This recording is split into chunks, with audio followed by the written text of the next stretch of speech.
Hello everyone, this is money collector. Today our money collection or banknote collection is from Italy. This is a 1,000 lira or 1,000 lire milli.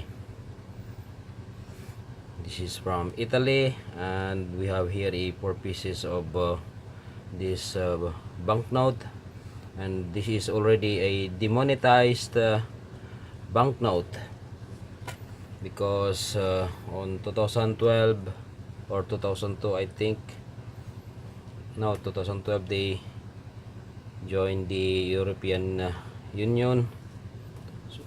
So as of now they are using a euro already. And don't forget to subscribe to this channel, help this channel grow. The Banca d'Italia issued a Italian lira banknotes in 9 different denominations, including this 1,000 Italian lire banknote.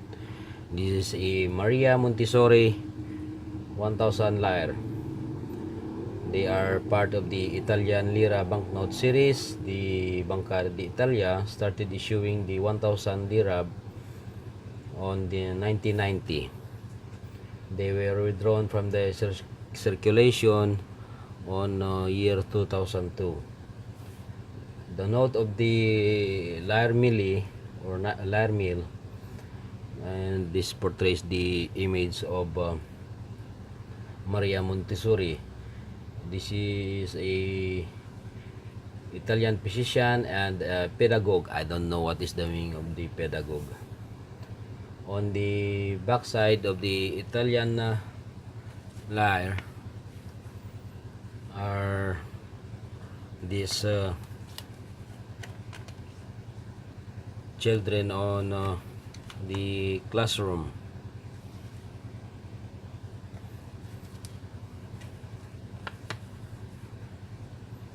And a text on the paper, which is reads Banca d'Italia, and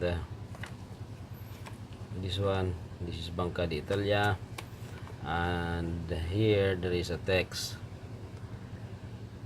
La leg punish di fabricación gli spacciatori di biglietti falsi.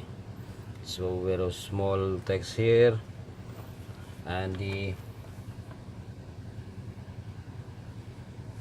color is red violet.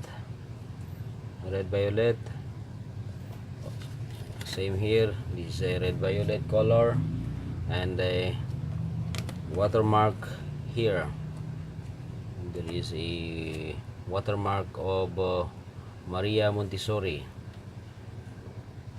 and this verse or this front page, this is Maria Tecla Artemisia Montessori, and Italian pedagogue or physician, and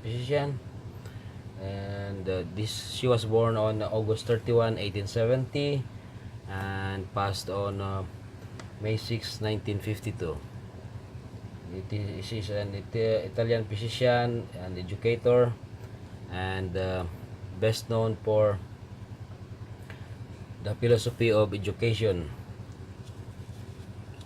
So she's a philosopher, and that bears her name, and writings on the scientific pedagogy at an early age. Maria Montessori broke the gender barriers and the expectations when she enrolled in a class at an all-boys technical school with hopes of becoming an engineer. So literally speaking, this one is a genius. She soon had a change of heart and began medical school at the University of Rome. And when she graduated with honors in 1896, so she's a bright woman, and her educational method is in use today in many public and private schools throughout the world. So as you can see, yes, there is a lot of schools all over the world who are using a Montessori, so that Montessori school, or some others they made it OB Montessori, or just like, or just only Montessori. So basically, the name Montessori derived or came from Maria Montessori.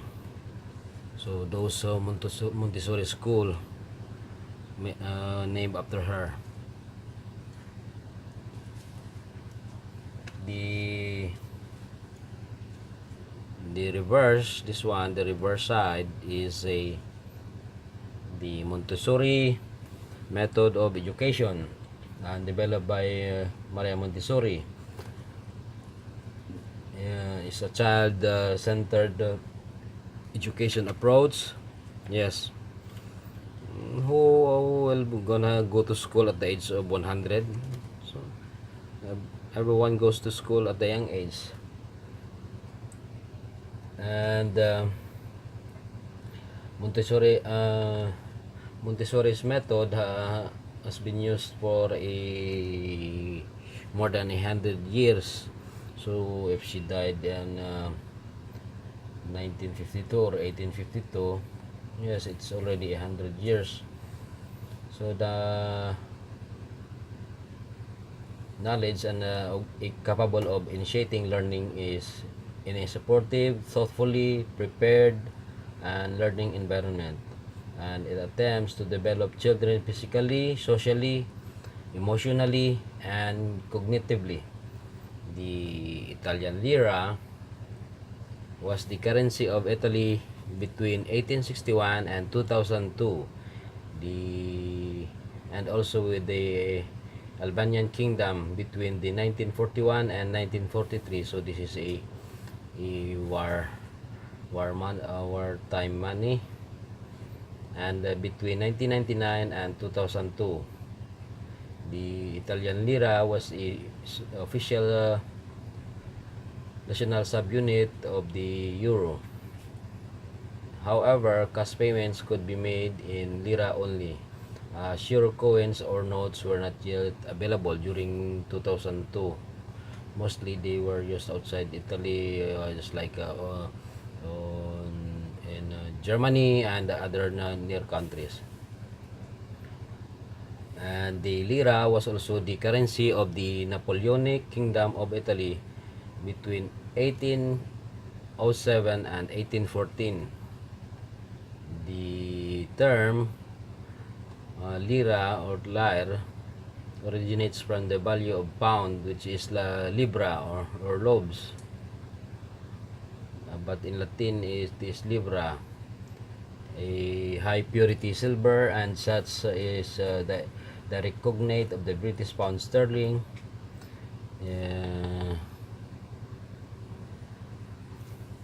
In some countries such as Cyprus and Malta, the words lira and pound were used as equivalents before the euro was adopted in 2008 in the two countries. L, sometimes in a double cross script from just like a pound, L was the symbol most often used until Second World War. It was subdivided into 100 centesimi or singular centavo, centesimo, which translates to hundreds or cents or century. So the lira was established at 4.5 grams of silver or 290.322 milligrams of gold. This was a direct continuation of the Sardinian lira. The other currencies replaced by the Italian lira included the Lombardy Venetia pound, the Sicilies piastra, the Tuscan Fiorino, and the Papal States, the Scudo, and the Parman Lira. In 1865, Italy formed part of the Latin Monetary Union, or LMU, in which the lira was set as the equal to, among others, the French, the Belgian, and the Swiss francs. Yes, so sometimes I am, what do you call this? Cannot differentiate which country I am holding a coin that named franc. Sometimes I thought it was a Swiss francs or a French franc, but also they have this Belgium or Belgian francs. In fact, in various Gallo-Italic languages in northwestern Italy, the lira was outright called franc. This practice has obviously ended with the introduction of the euro in 2002. World War I, the Latin Monetary Union and resulted in the prices rising several fold in Italy. It is called the inflation, and was curbed somewhat by Mussolini.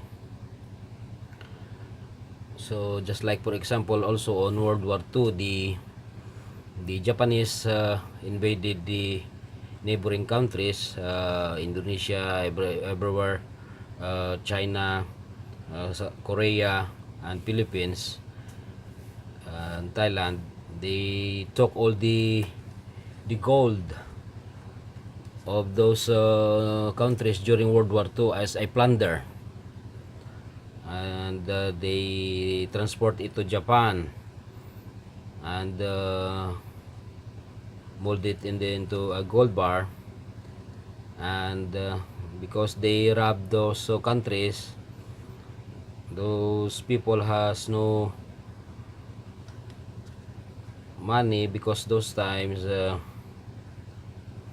money is just made of paper or a cloth. They, just like, for example, in Philippines, they use a guerrilla emergency cash or money. But the Japanese introduced to the world their what they call this, the gem or Japan money. But it has a lower value if you want to buy a stuff like a soft drink or a food. You have to carry a lot and loads of those Japanese funny money. Like, for example, if you want to buy a food or in a store or a makeshift store, you have to carry a lot, maybe thousands of or hundreds of pieces of those gem money or Japanese invasion money. So let's back to this lira. The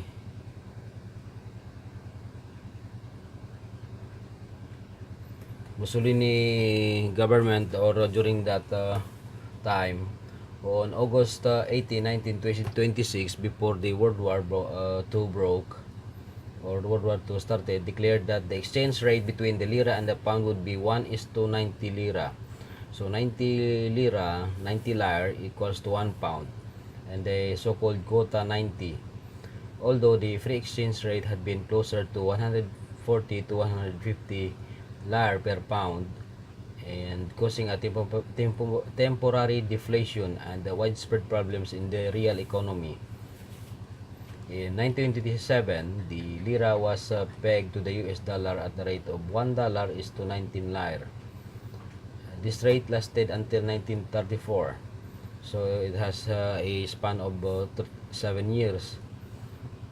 And with a separate tourist rate, $1 is equals to 24.89 lire. Being established in 1936, in 1939, the official rate was 19.8 lire. After the Allied invasion of Italy, and exchange rate was the $1 is equals to 120 lire. So they quadrupled it, or they multiplied it to 4 times or 5 times, because it was 19.8 before, but during the Allied invasion of Italy, it becomes a 120 lire is to $1, and 1 British pound is 480 lire. And in June 1943, and they reduced it to 100 lire, 100 lire. The following month, in German occupied areas, the exchange rate was set at 1 Reichsmark equals to 10 lire.